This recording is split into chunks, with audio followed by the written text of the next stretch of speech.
حضرت حسین کی ماں کی بات کریں گے۔ حضرت حسین کی ماں کون؟ حضرت فاطمہ الزہرا رضی اللہ تعالی عنہ۔ اللہ کی قسم اللہ ہماری تمام ماؤں کو، بہنوں کو ان کے نقش قدم چلنے کی توفیق عطا فرمائے۔ ہمارے آقا صلی اللہ علیہ وسلم نے فرمایا عورتیں تھی، بولو ہمارے نبی صلی اللہ علیہ وسلم نے فرمایا عورتیں تھی، عورتیں ہے، اور قیامت تک عورتیں آئے گی، مگر سب سے اچھی عورت کون سی؟ مولی فردوس اپنی بیوی کا نام مت لینا۔ عورتیں تھی، عورتیں ہیں، اور عورتیں آئیں گی، لیکن مولانا احمد صاحب نا سب سے اچھی عورت کون سی جس پر ہمارے نبی نے مہر لگا دیا، اس کا کوئی مقابلہ نہیں ہو سکتا۔ ہمارے نبی نے فرمایا 4 عورتوں کا کوئی مقابلہ نہیں کر سکتا۔ معلوم نہیں ابا جو عورتیں تھی، عورتیں ہیں اور عورتیں رہے گی، مگر 4 عورتوں کا کوئی مقابلہ نہیں کر سکتا۔ ہمارے نبی نے فرمایا قال رسول اللہ صلی اللہ علیہ وسلم خیر نساء العالمین 4۔ ہمارے آقا صلی اللہ علیہ وسلم نے فرمایا، ترمذی کی روایت ہے، ہمارے نبی نے فرمایا عورتیں تھی، عورتیں ہیں، عورتیں آئے گی، مگر 4 عورتوں کا کوئی مقابلہ نہیں کر سکتا۔ سب سے پہلے مریم، حضرت مریم علیہ السلام۔ نمبر 2 نام لیا حضرت آسیہ زوجۃ فرعون، فرعون کی بیوی کون؟ حضرت آسیہ۔ اور تیسرا نام لیا خدیجہ بنت خویلد، ہمارے آقا صلی اللہ علیہ وسلم کی پہلی بیوی حضرت خدیجہ۔ اور چوتھی عورت کا نام لیا فاطمہ بنت محمد، ہمارے آقا صلی اللہ علیہ وسلم کی لاڈلی بیٹی حضرت فاطمہ الزہرا رضی اللہ تعالی عنہا۔ کتنی عورتیں ہو گئی؟ 4۔ اب مہر لگ گیا، قیامت تک عورتیں آئے گی، مگر یہ 4 عورتوں کا کوئی مقابلہ نہیں کر سکتا۔ پھر علماء اس کی فکر میں لگے 4 میں افضل کون؟ بھئی 4 میں کیونکہ پہلا نام حضرت مریم کا بھی آیا ہے، اور حضرت آسیہ کا بھی آیا ہے، اور حضرت خدیجہ کا بھی آیا ہے، اور حضرت فاطمہ کا بھی آیا ہے، تو ان 4 میں پھر افضل کون؟ تو علماء کرام اس پر آ گئے کہ افضل النساء حضرت فاطمہ رضی اللہ تعالیٰ عنہ۔ کیوں؟ اس کی کیا وجہ؟ کیونکہ ہمارے آقا محمد رسول اللہ صلی اللہ علیہ وسلم نے فرمایا سیدۃ نساء اہل الجنہ فاطمہ رضی اللہ تعالیٰ عنہ۔ ہمارے آقا صلی اللہ علیہ وسلم نے فرمایا ساری عورتیں جنت میں جائے گی، اچانک جنت کا دروازہ کھلے گا، اعلان ہوگا ساری عورتوں کی سردارن آ رہی ہے، ساری عورتوں کی امیرن آ رہی ہے، دروازہ کھلے گا اور حضرت فاطمہ بنت محمد تشریف لائے گی۔ بولو سبحان اللہ، بولو سبحان اللہ۔ اور ایک مرتبہ کسی نے حضرت فاطمہ کے بارے میں کچھ کہا، ارے کچھ کہا، ہمارے نبی کو پتا چلا، ٹھیک ہے کہا، آج لوگوں کی زبانیں کہتے ہیں، لیکن ہمارے نبی مسجد میں آئے، منبر پر آئے، اور کیا فرمایا؟ قال رسول اللہ صلی اللہ علیہ وسلم فاطمہ بضعۃ منی من آذاها فقد آذانی ومن ارابها فقد ارابنی ومن اغضبها فقد اغضبنی۔ ہمارے نبی نے فرمایا فاطمہ تو میرے کلیجے کا ٹکڑا ہے، میرے بدن مبارک کا مبارک ٹکڑا ہے، جس نے فاطمہ کو ستایا اس نے مجھے ستایا، جس نے تکلیف پہنچائی مجھے تکلیف پہنچائی، اور جس نے فاطمہ کو غصہ دلایا اس نے مجھے غصہ دلایا، اور جو میری فاطمہ کو ستائے گا مجھے ستائے گا، مجھے ستائے گا وہ اللہ کو ستائے گا۔ بولو سبحان اللہ۔ اب واقعے پر آ رہا ہوں کہ فاطمہ کے نقش قدم ہم کو چلنا ہے، چلیں گے سب لوگ انشاءاللہ۔ واقعہ تھوڑا لمبا ہے لیکن میں بہت جلدی اس کو سمیٹ لوں گا انشاءاللہ۔ واقعہ ایسا ہے مفتی ہارون صاحب کہ ایک مرتبہ ہمارے آقا محمد رسول اللہ صلی اللہ علیہ وسلم حضرت فاطمہ کے گھر آئے۔ میں بہت شوق میں جا رہا ہوں، کن کے گھر پر آئے؟ حضرت فاطمہ۔ سلام کیا اور دروازہ کھلا، ہمارے نبی آئے، السلام علیکم، اور ادھر ہمارے نبی نے حضرت علی کو بٹھایا دائیں طرف، لیفٹ میں حضرت فاطمہ کو بٹھایا، آپ درمیان میں بیٹھے اور آپ رونے لگے۔ تو حضرت فاطمہ اور حضرت علی نے کہا ما یبکیک یا رسول اللہ، اللہ کے رسول آپ ہمارے گھر میں آئے، سلام کیا اور آپ نے رونا شروع کیا۔ تو اب بھوک بہت لگی ہے، اللہ اکبر. ہمارے نبی نے فرمایا تیسری صبح ہے, مجھے کھانے کو کچھ نہیں ملا. اگر آپ لوگوں کے گھر میں کچھ کھانا ہو. اچھا ہمارے نبی نے ساتھ میں یہ بھی کہہ دیا, ایسا نہیں کہ ڈائریکٹ میں آپ کے گھر پر آیا ہوں, میں پہلے میری بیویوں کے گھر پر گیا, الگ الگ بیویوں کے گھر پہ گیا, مگر وہاں بھی کچھ ملا نہیں, تو آخر میں پھر بیٹی تمہارے گھر پر آیا. بس اتنا کہنا تھا کہ حضرت علی حضرت فاطمہ دونوں کی آنکھوں میں آنسو آئے. حضرت علی نے کہا اللہ کے رسول آپ کی تیسری صبح ہے, ہماری دوسری صبح ہے. حضرت علی نے کہا میں نے بھی کچھ نہیں کھایا, فاطمہ نے کہا میں نے بھی کچھ نہیں کھایا. اور کمال کی بات ہے کہ دونوں نے چھوٹے چھوٹے دو بچوں کی طرف اشارہ کیا, ہمارا محرم میں بہت یاد آتے. حضرت حسن اور حسین, انشاءاللہ مغرب بعد بات ہوگی, حضرت حسن اور حسین کی طرف اشارہ کر کے کہا بچوں کو میں نے دودھ بھی نہیں پلایا. فاطمہ نے کہا دودھ آوے تو دودھ پلاوے گا, جب کھانا ہی پیٹ میں نہیں گیا تو دودھ آئے گا کیسے, دودھ نہیں آئے گا تو پلاؤں گی کیسے. بچوں کو بھی دودھ نہیں پلایا. تو ہمارے نبی صلی اللہ علیہ وسلم کی آنکھوں میں اور آنسو ہے. کوئی بھی ابا ہوگا بیٹی کے آنسو برداشت نہیں کرے گا, اپنے نواسوں کے آنسو برداشت نہیں کرے گا. تو ہمارے نبی وہاں سے کھڑے ہو کر جانے لگے. ابھی 10 قدم گئے ہوں گے. کتنے قدم؟ 10 قدم گئے ہوں گے کہ کوئی حضرت علی کے دوست کچھ روٹی اور سالن لے کر آیا. کچھ روٹی, یعنی کوئی بڑا برتن نہیں, اور کچھ جیسے وہ دوست لے کر آئے, کچھ روٹی اور کچھ سالن اور کپڑے میں لپیٹ کر لے کر آئے. وہ زمانے میں جیسے بھی ہدیے میں لایا جاتا ہوگا, لکڑے کا پیالہ ہوگا, اوپر روٹی ہوگی, اوپر کپڑا ہوگا. تو حضرت علی فاطمہ کو دیکھے, فاطمہ علی کو دیکھے, حضرت علی فاطمہ کو دیکھے, فاطمہ علی کو دیکھے, اور آنکھوں آنکھوں میں کہے تم کو بھی نہیں کھانا, مجھے بھی نہیں کھانا, کھائیں گے تو ہمارے آقا کھائیں گے. حضرت علی نے کہا فاطمہ تمہارے آنکھوں سے لگتا ہے تمہیں ابا کو بلانا ہے.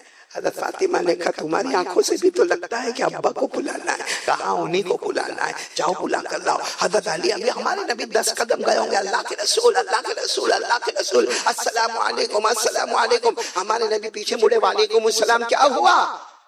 کھانا, کھانا آ گیا, آ گیا, کھانا آ گیا. اچھا جیسے کھانا آیا ہمارے نبی صلی اللہ علیہ وسلم کے سامنے رکھ دیا, اور حضرت علی بھی دور بیٹھ گئے, حضرت فاطمہ بھی دور بیٹھ گئی. تو ہمارے نبی نے کہا آؤ تم بھی آؤ, علی تم بھی آؤ, فاطمہ تم بھی آؤ, ساتھ میں کھائیں گے. معلوم ہے حضرت علی نے کیا فرمایا, کھانا بہت تھوڑا ہے کچھ, کیونکہ برتن چھوٹا سا ہے, اوپر چپاتی ہے, روٹی ہے, اور کپڑے سے لپیٹا ہوا ہے, آپ کے لیے کافی ہے. اور فاطمہ کی زبان سے نکلا ابا ہم نہیں کھائیں گے, مر جائیں گے نا, ہم نہیں کھائیں گے کیا ہوگا, مر جائیں گے. آپ کو کچھ ہو گیا تو امت کا کیا ہوگا, آپ کو کچھ ہو گیا تو امت کا کیا ہوگا. لیکن میری بہنیں اور میری بیٹیاں, کیا یہ ہو سکتا ہے کہ ہمارے نبی اکیلے کھاتے ہیں؟ ارے بولو, ہو سکتا ہے اکیلے کھاتے؟ ہمارے نبی صلی اللہ علیہ وسلم نے فوراً حضرت علی کو اور کن کو, حضرت فاطمہ کو سامنے دسترخوان پر بٹھایا, اور ہمارے نبی نے اپنے مبارک ہاتھوں سے کپڑا مبارک ہٹایا اور وہ کھانا شروع کیا. ارے کمال کیا تھا معلوم, ہمارے نبی تناول فرما رہے, بولو سبحان اللہ. حضرت فاطمہ کھا رہی, بولو سبحان اللہ. حضرت علی لقمے پہ لقمے کھا رہے, ماشاءاللہ. لیکن کھانا سب نے پیٹ بھر کر کھایا. پروردگار کی قسم, میرے گودرا کی بہنیں, روٹی کا ایک ٹکڑا کم نہیں ہوا, سالن کا ایک قطرہ کم نہیں, ویسا کا ویسا, جیسے آیا ویسے, بولو جیسے آیا ویسے. اب حضرت علی بھی تعجب سے دیکھ رہے, حضرت فاطمہ بھی, ہمارے نبی. میں میرے گودرا کی بہنوں کو کہنا چاہتا ہوں, یہ ہے امتحان, یہ ہے امتحان. ہمارے نبی نے فوراً حضرت فاطمہ کو قریب بلایا, کہا فاطمہ کھانا تو تم نے کھایا, علی نے کھایا, میں نے کھایا, کھانا کم کیوں نہیں ہوا, کھانا کم کیوں نہیں ہوا, روٹی وہی کی وہی, سالن ویسا کا ویسا, کھانا کم کیوں نہیں ہوا, یہ کیسے سب ہو گیا.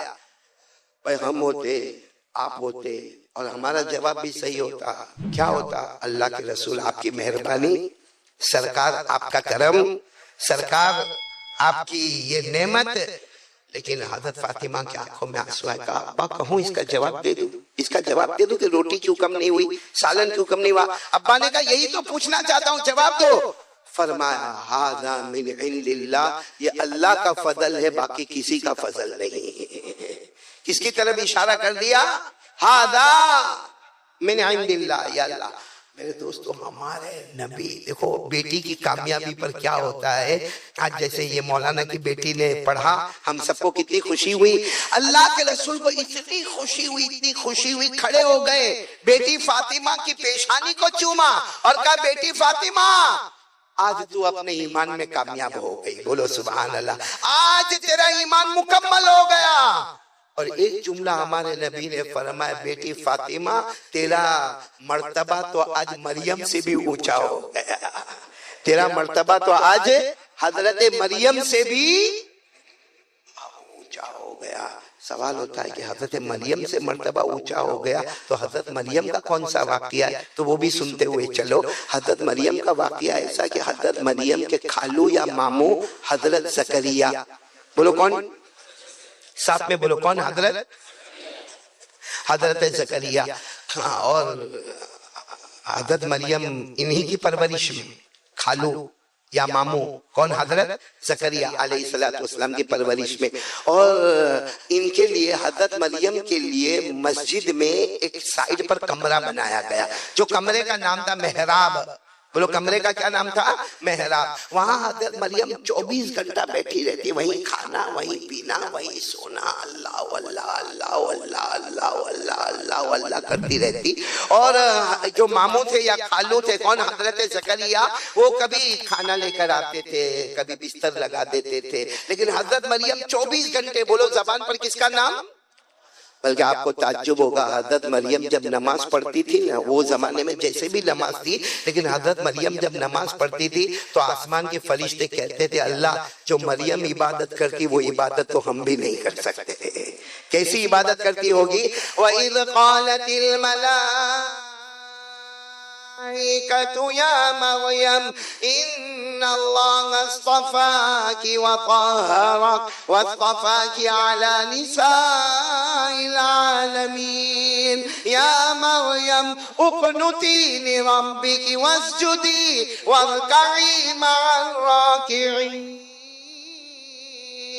اللہ تبارک و تعالیٰ فرماتے، میری مریم رکوع کر، سجدہ کر، تیری عبادت پر تو فرشتے بھی کہتے ہیں کہ ہم وہ عبادت نہیں کر سکتے جو زمین پر حضرت مریم کرتی ہے۔ تو حضرت مریم 24 گھنٹے کمرے کا نام بولو محراب، محراب کے اندر اللہ واللہ۔ ایک دن ان کے ماموں یا خالو کون؟ حضرت زکریا، میں جلدی بتا رہا ہوں، ان کو سفر پہ جانا ہے اور لمبے سفر پہ جانا ہے، تو کیا کہا معلوم؟ مریم یہ محراب سے باہر آ جاؤ، آ جاؤ، باہر آ جاؤ، کیونکہ یہاں صرف ایک چھوٹی سی کھڑکی اور ایک چھوٹا سا دروازہ ہے، باہر آ جاؤ، گھر چلی جاؤ، گھر میں جا کے جتنی عبادت کرنی ہے کرو، یہاں عبادت نہیں کرنے کا، کیونکہ میں چاہ رہا ہوں سفر میں کون کھلائے گا، کون پلائے گا، کون تمہیں لے جائے گا، کون تمہیں لائے گا، کہاں سونا، کہاں بیٹھنا۔ تو حضرت مریم نے کہا تم جا رہے ہو، میرا اللہ تھوڑی جا رہا ہے، تم جا رہے ہو، میرا اللہ۔ تو کہا کیا کروں میں؟ کہا باہر تالا لگا دو۔ کہا تالا لگا دو، معلوم نہیں میں کتنے دن کتنے راتوں کے بعد آؤں گا۔ کہا تمہارا کام ہے تالا لگانا، حفاظت کرنا اللہ کا کام ہے۔ بس وہ حضرت زکریا نے ہمت کر کے، خالو تھے یا ماموں تھے جو بھی تھے، باہر بڑا تالا لوہے کا لگا دیا، اور اس کے بعد وہ چلے گئے، اپنے سفر پہ گئے۔ خیر حضرت زکریا چلے تو گئے، لیکن جب واپس آ رہے تھے نا سفر سے، 2 دن 4 دن 5 دن 8 دن، الگ الگ روایتیں، جب واپس آ رہے تھے گھبرا کر آ رہے تھے کہ کمرہ کھولوں گا، معلوم نہیں میری مریم ہوگی کہ نہیں ہوگی، میری مریم زندہ ہوگی یا اللہ کو پیاری ہو گئی ہوگی، کیونکہ ایک چھوٹی سی کھڑکی ہے جہاں سے ہوا آتی ہے، لیکن نہ کھانے کا انتظام ہے، نہ پینے کا انتظام ہے، نہ صحیح سونے کا انتظام ہے۔ وہ آئے اور جلدی سے وہ لوہے کا تالا کھولا، اور تالا کھولنے کے بعد جیسے دروازہ کھولا تو دیکھا حضرت مریم تو کرسی پر بیٹھی ہوئی ہے، بولو سبحان اللہ، اور سامنے سب فروٹ رکھے ہوئے ہیں، اور وہ فروٹ، وہ پھل، وہ کھانا رکھا ہے جو موسم کا نہیں ہے۔ جیسے آم کا موسم میں آم آوے، سنترے کے موسم میں سنترا آوے، کیلے کے موسم میں کیلا آوے، گدرا میں بھی ہوتا ہوگا نا، یہ رمضان میں کو دیا کرتا ہے تب سمجھ میں آتا ہے کون سا موسم چلتا ہے۔ ابھی کون سا چلتا ہے؟ میں ساتھ ساتھ میں میرا بھی کام کرتا جاتا ہوں مولانا۔ اب وہ حضرت مریم جیسے حضرت زکریا نے دروازہ کھولا، دیکھا کہ حضرت مریم تو اعلیٰ تخت پر بیٹھی ہے اور سامنے فروٹ رکھے ہوئے، اور آپ گردن جھکا کر اللہ اللہ، اور کبھی یہ فروٹ کھاوے کبھی وہ فروٹ کھاوے۔ تو حضرت زکریا ایک دم چونکے کہ تالا تو دروازے پر میں نے رکھا، بند کرنے والا بھی میں، کھولنے والا بھی میں، اور چھوٹا سا ایک کھانچا ہے کھڑکی کا، اب اس میں سے اتنا سب تو آ نہیں سکتا۔ تو ایک دم گھبرائے آئے، محراب میں آئے اور کہا مریم یہ کیا ہے، یہ کہاں سے ہے؟ حضرت مریم نے کہا اس میں شور کرنے کی کیا ضرورت ہے، ھذا من عند اللہ، بولو دینے والا کون؟